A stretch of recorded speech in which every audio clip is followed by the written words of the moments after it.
एक गांव में एक किसान नर चिड़िया था। उसकी पत्नी कबूतर थी। उन दोनों को बेटी चिड़िया थी। चिड़िया आम का व्यापार करके परिवार को चलाने लगा। बेटी चिड़िया स्कूल को जाकर पढ़ाई करती थी। कबूतर तो घर पर ही रहती थी।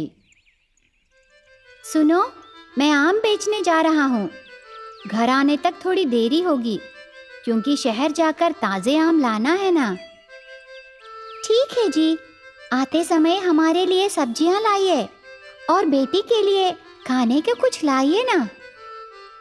ठीक है, लेकिन बेटी किधर है? वो तो यहीं कहीं खेल रही होगी क्योंकि आज स्कूल नहीं है ना। ठीक है, घर पर संभाल के रहो। ऐसे कह के नर चिड़िया वहां से निकल जाता है। बीच रास्ते में चिड़िया को बहुत प्यास लगती है। दूर से एक चील तपस्या कर रहा था।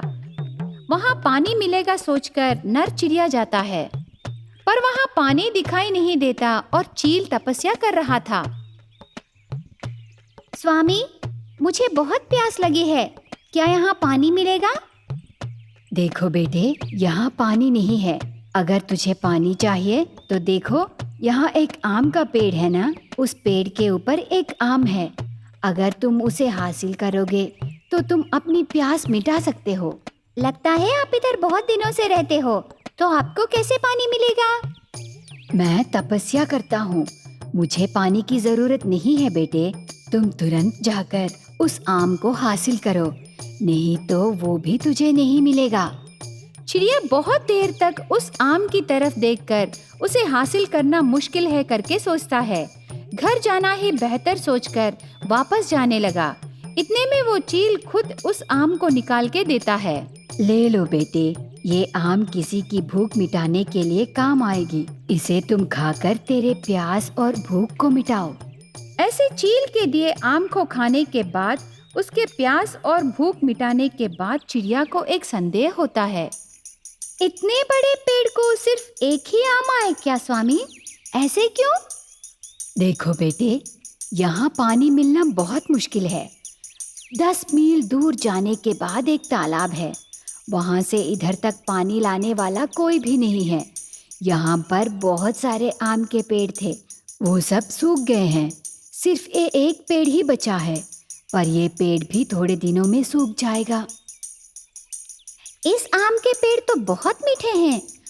अगर इस पेड़ को पानी डालें तो अच्छे अच्छे आम देगी ना। उन आमों को बेचने से बहुत पैसे मिलेंगे ना स्वामी। तो और क्यों सोच रहे हो बेटा, तुमने बहुत अच्छा निर्णय लिया है, क्योंकि वो सिर्फ तुम्हें ही नहीं, दूसरों को भी उपयोग होगा। तुरंत अपने काम को शुरू करो। ठीक है स्वामी, मुझे आशीर्वाद दीजिए। जरूर बेटा। उसके बाद चिड़िया हर रोज उस पेड़ को पानी डालने लगा। सूखे पेड़ों को भी पानी डालने लगा। ऐसे हर रोज डालने लगा। एक दिन घर में उसकी पत्नी को अनुमान आता है। आप हर रोज बहुत कम समय ही व्यापार कर रहे हो, बाकी समय में आप क्या कर रहे हो जी? आजकल सभी के दाम बढ़ गए हैं। ऐसे समय में आप व्यापार किए बिना बेकार घूम रहे हो क्या? सुनो, मैं जो भी करूँगा उसमें सबकी भलाई होगी। थोड़े दिन रुकना, तुझे सब पता चल जाएगा। तब तक मुझे कुछ मत पूछो। बेटी कपड़े पूछ रही है और कुछ चाहिए करके बोल रही है। उन सब के लिए हमारे पास पैसे नहीं है ना। थोड़े दिनों तक मैं तुम्हें कुछ भी खरीद के नहीं दे सकता। बेटी को तुम बोलो, पर आने वाले दिन हमें अच्छा ही होगा। पता नहीं आप क्या कर रहे हो, जाने दीजिए। कम से कम शाम को हमारे साथ क्या आप मंदिर आओगे? मैं नहीं आ सकता, तुम जाओ। ऐसे उसकी पत्नी से कहने के बाद चिड़िया का दिल हल्का होता है, पर वो खुशी थोड़ी देर ही रहेगी। जोर से हवा और बारिश आने लगती है। उस बारिश से चिड़िया को टेंशन शुरू होता है। क्यों आप इतना टेंशन हो रहे हो जी? क्या हुआ? मुझे जल्दी जाना है, बच्ची का ख्याल रखना। मैं बारिश कम होने तक घर नहीं आऊंगा। कहाँ जा रहे हो जी? वो सब मैं बाद में बताऊंगा, अभी मुझे जाना है। ऐसे कह के चिड़िया जल्दी से वहाँ से चला जाता है। उसके बाद आम के पेड़ के पास जाने पर वहाँ चील बारिश में भीगा हुआ रहता है। मुझे पता है तुम आओगे। ये बारिश कम नहीं होगा। अब हम क्या करें? इस बारिश को हम रोक नहीं सकते ना स्वामी। सब भगवान की कृपा है, हमारे हाथों में क्या है। ये सब कुछ एक प्रकार से तेरे लिए ही हुआ है। हर रोज तुम 10 मील दूर जाकर पानी लाके इन पेड़ों को डाल रहे हो ना। शायद उस भगवान ने तेरी मेहनत को देखकर बारिश बरसाया है। हाँ स्वामी, भगवान अच्छे लोगों को अच्छा जरूर करेगा। ऐसे कह के चिड़िया बहुत खुश होकर वहाँ रहे पेड़ों के पास गड्ढे खोदकर बारिश का पानी ठहरने का इंतजाम करता है। ऐसे 2 दिन तक बारिश होता है। सूखे आम के पेड़ों को अंकुर आने लगते हैं। थोड़े दिनों बाद सभी पेड़ों को आम आने लगते हैं। उनको देख के चिड़िया बहुत खुश होता है। अब सही समय आ गया है। चिड़िया घर जाकर उसकी कबूतर पत्नी को और बेटी चिड़िया को आम के पेड़ों के पास ले आता है। आम के फलों को देखकर पत्नी और बेटी बहुत खुश होते हैं। इतने दिन आप कहाँ जा रहे हो करके मैं डरती रही। अभी ये पेड़ों को और आम के फलों को देखने से बहुत खुशी हो रही है जी। देखो माँ, तेरा पति बहुत दिनों तक मेहनत करके इस प्रांत को हरा भरा बनाया है। उसकी मेहनत आज मुझे दिखाई दे रही है। तेरे पति ने हासिल किया है माँ। आगे से हमें कोई भी परेशानी नहीं रहेगी। हमारी बेटी को अच्छे से देखभाल कर सकते हैं, अच्छे से पढ़ा सकते हैं, हम खुशी से रह सकते हैं। चिड़िया बहुत खुश होता है। चिड़िया के पाले पेड़ों से आम के फल तोड़कर बेच के अच्छे से पैसे कमाते हैं। उस क्षेत्र को एक आश्रम की तरह बनाते हैं। उस प्रांत में चील और चिड़िया का परिवार खुशी से जीने लगते हैं। एक जंगल में कौवा और चिड़िया पति पत्नी बनके रहते थे। चिड़िया कौवे को बहुत पसंद करती थी। बहुत प्यार से रहे उस पति पत्नी को एक बेटी थी। चिड़िया बेटी को प्यार से देखभाल करके वो खुशी से जीते थे। पर एक दिन चिड़िया को चक्कर आके गिर जाती है। अरे, मेरी चिड़िया को क्या हुआ? कुछ पता नहीं चल रहा। अचानक से चक्कर आकर गिर गई। अब मैं क्या करूं? हे भगवान, मुझे क्यों ये सजा दी स्वामी? पापा, माँ को क्या हुआ? क्यों ऐसे गिर गई पापा? दुखी मत होना बेटी, माँ को कुछ नहीं हुआ। डॉक्टर आएगा अभी। ऐसे कौवा उसकी बेटी से कहता है।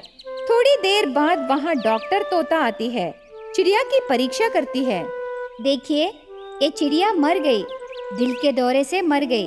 अब हम कुछ नहीं कर सकते। डॉक्टर, और एक बार देखिए, उसे कुछ नहीं हुआ करके बोलिए। मैं आपके दुख को समझ सकती हूँ, पर मेरे हाथ में कुछ नहीं है। ऐसे डॉक्टर तोता कह के चली जाती है। कौवा उसकी बेटी को पकड़कर जोर जोर से रोने लगा। पत्नी चिड़िया के अंत्यक्रिया कार्यक्रम पूरा करता है। उस दिन रात को बेटी चिड़िया बिल्कुल नहीं सोती। पापा, माँ कब आएगी? कहाँ गई पापा? माँ बहुत जल्द आएगी बेटी, कोई काम से बहुत दूर गाँव को गई है। तब तक तुम्हें दुखी नहीं होना करके बोली। ठीक है ना बेटी? ठीक है पापा। मेरी प्यारी बेटी, आराम से सो जाओ। ऐसे कह के कौवा बेटी को सुलाता है। उस दिन ऐसे बीत जाता है। अगले दिन बेटी चिड़िया उसकी माँ को याद करके रोने लगती है। कौवा कितना समझाने पर भी नहीं सुनती। उसकी माँ को देखने की जिद करने लगी। उसके बाद कौवा वहाँ से चला जाता है। बहुत दूर जाने के बाद कौवे के रिश्तेदारों की बेटी कबूतर दिखाई देती है। कबूतर कौवे को देखकर, जीजा कैसे हो? तुम हमारे गांव को क्यों आए हो? तेरी पत्नी कैसी है जीजा? क्या बताऊं कबूतर, मेरी पत्नी मर गई। मेरी इकलौती बेटी को देखकर मैं जी रहा हूँ। ये बता, तेरा पति क्या कर रहा है? मेरा पति भी कुछ दिन पहले ही एक दुर्घटना में मर गया जीजा। मेरे 2 बच्चे हैं, उनको देख के जी रही हूँ। कबूतर वो बात कहने पर कौवे को एक विचार आता है। तुरंत दिल की बात कौवा कबूतर से कह देता है। देखो कबूतर, मेरी अपनी इकलौती बेटी है। तुझे भी मर्द का सहारा नहीं है। तेरे बच्चों को भी पिता रहने से खुश होंगे ना? इसीलिए हम दोनों हमारे बच्चों के लिए शादी करेंगे, खुशी से जिएंगे। अगर तुझे पसंद है तो। मुझे भी वही विचार आया जीजा, पर लड़की हूँ ना, कह नहीं पाई। तो देरी क्यों, चलो हमारे घर चलते हैं, बच्चों के लेकर अभी चलो। ऐसे कौवा और कबूतर दोनों बच्चों को लेकर घर पहुंचते हैं। बेटी चिड़िया उनको देख के खुश होती है। बेटी, आज से यही तेरी माँ है, ये दोनों तेरे भाई हैं। ठीक है पापा। बेटी चिड़िया कबूतर बच्चों से खेल के खुशी से रहने लगी। इस तरह थोड़े दिन बीत जाते हैं, पर कौवा उसकी बेटी से ही ज्यादा प्यार करता है सोचकर कबूतर बहुत दुखी होने लगती है। चिड़िया बेटी को अंत करने से उसके बच्चों को कौवा प्यार से देखेगा करके सोचती है। बेटी चिड़िया की हिंसा करना शुरू करती है। एक दिन चिड़िया को घोंसले के ऊपर से धकेल देती है। बेटी चिड़िया को चोट लगने पर भी पिता से नहीं कहती। बेटी चिड़िया को खाने को भी कुछ नहीं देती थी। इतने में एक दिन कबूतर बाहर जाती है। उस समय कबूतर के बच्चों को खाने वहाँ एक सांप आती है। तब बेटी चिड़िया कबूतर के बच्चों को उसके पंखों के ऊपर बिठाकर भाग जाती है, कबूतर के बच्चों को बचाती है।